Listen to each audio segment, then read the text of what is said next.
Vamos ver se vocês adivinham o que é que tem bebeção de sangue e não tem nada a ver com a saga Crepúsculo.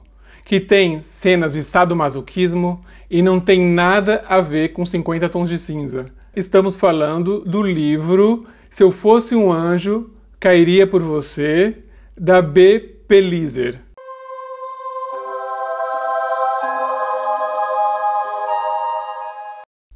Esse livro é um desafio por muitas razões. O primeiro deles é por ser um e-book.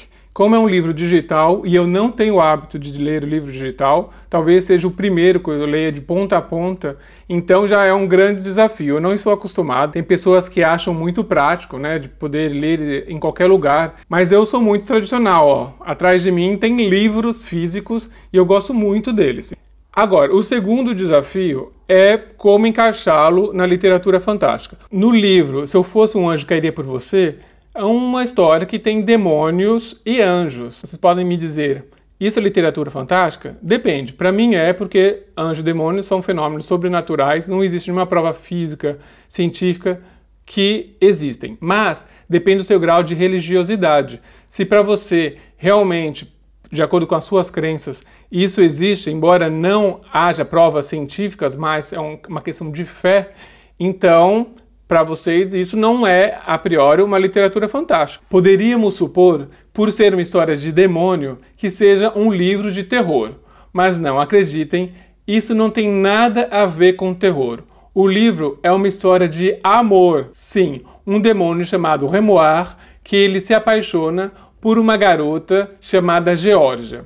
Ele vê essa mocinha pequenininha, miúda, na frente da igreja católica e ele fica vidrado nela. E ele percebe que esse sentimento não é nada natural para um demônio se apaixonar por um ser humano. Antes de começar a contar a história desse demônio chamado Grimoire, o narrador, que é o personagem, ele dá o organograma infernal, ou seja, ele explica como é a hierarquia, um funcionamento do inferno.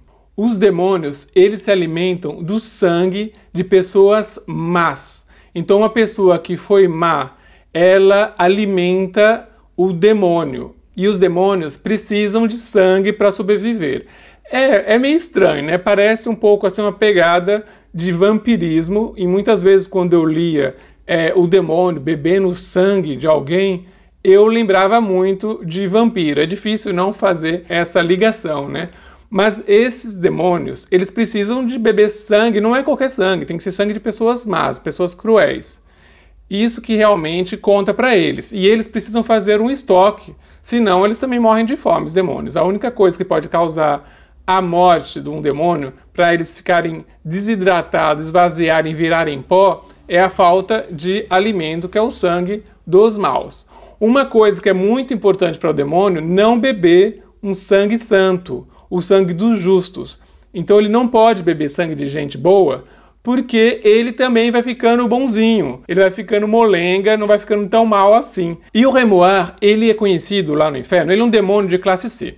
Eu falei do organograma porque o narrador, o personagem, ele conta como funciona os demônios da classe C, que era o caso dele. Tem o B, que são os juízes, se eu não me engano. Tem o demônio A, que... Bom, chega até o Lúcifer, né, que é o pai de todos os demônios, aí é o chefão, que ninguém vê a cara do dito cujo, mas tem toda essa diabrada e uma hierarquia doida de maldades. O Grimoire, ele é um demônio danado, porque ele é muito esperto, ele é muito forte, graças ao estoque de sangue enorme que ele foi adquirindo, porque ele é um demônio do muito dos cruéis, ele gosta de judiar, ele é sádico, ele é malvado, ele realmente é um demônio impressionante e muitos demônios também têm medo dele, porque ele realmente é o demônio.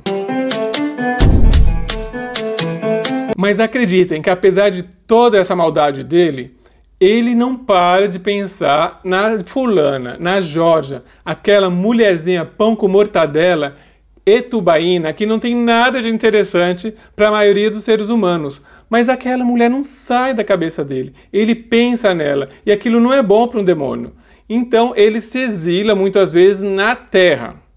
A Terra é o purgatório dos demônios. Eles não gostam de estar aqui. É uma zoeira sem tamanho, fora que tem sangue também dos justos, que é muito viciante, e eles têm que tomar muito cuidado para não tomar esse sangue. É perigoso. Mas o Grimoire é aqueles capetinha que não tem medo do perigo e também é muito inteligente. Astuto. Ele não vai beber sangue de inocente. Ele consegue ser cruel e bebe sangue de gente má. Acha, ele tem um radarzinho bom assim para encontrar gente má. Cuidado, você que é malzinho, vão sugar o seu sangue, tá? Fique esperto. Sai, demônio, no corpo desse cachorro! Sai! Sai! Ai, calma! Agora, tem uma coisa, um elemento muito importante para se dizer. Ele tem um desafeto no inferno. Sim. Tem um demônio chamado Natuel que não suporta o Grimoire. Por quê? Eu vou contar de maneira muito simplificada, senão é muito spoiler. Mas digamos que o Grimoire zoou a vida do Natuel, fazendo uma das protegidas do Natuel fazer algo que no inferno não é tolerável fazer. E aí deu ruim, deu galho. O Natuel, tudo que ele mais quer fazer é se vingar do Grimoire. E uma maneira de se vingar do Grimoire é trazer aquela mulherzinha pão com ovo, xoxa, sem graça, da Geórgia, para o inferno. Fica um alerta, esse livro não é um livro para criança. É um livro que tem sadismo, masoquismo, tem infanticídio, canibalismo, sexo para dar e vender. Nessa obra, o demônio, ele é de alguma maneira, ele é valorizado. E isso pode causar incômodo cultural no seu eixo de valores, digamos assim. Mas o leitor ele deve se desprender dessas amarras culturais para tentar enxergar o que há além do aspecto demoníaco da obra e das crueldades mostradas. É porque dá para ver que existe uma metáfora do amor por meio dessa história. Esse livro, na verdade, o sobrenatural, ele é o que menos importa. O que importa é a dor dos personagens. O Grimoire é um ser martirizado, a Geórgia é um ser humano martirizado e tem as razões amorosas para isso. E nós vamos descobrir a história de cada um deles. Vamos saber por que Grimoire é um demônio. Vamos saber por que a Geórgia o interessa tanto. Quem que é a Geórgia? O que ela fez para parar no inferno? Porque é uma mulher que estava na frente da igreja com uma pessoa tão normalzinha. E é óbvio a mensagem de amor dolorosa que existe por trás desse livro. No próximo vídeo eu vou ler uma partezinha do livro para vocês terem uma noção de como que é a linguagem muito interessante da escritora, ok? Beijão, tchau!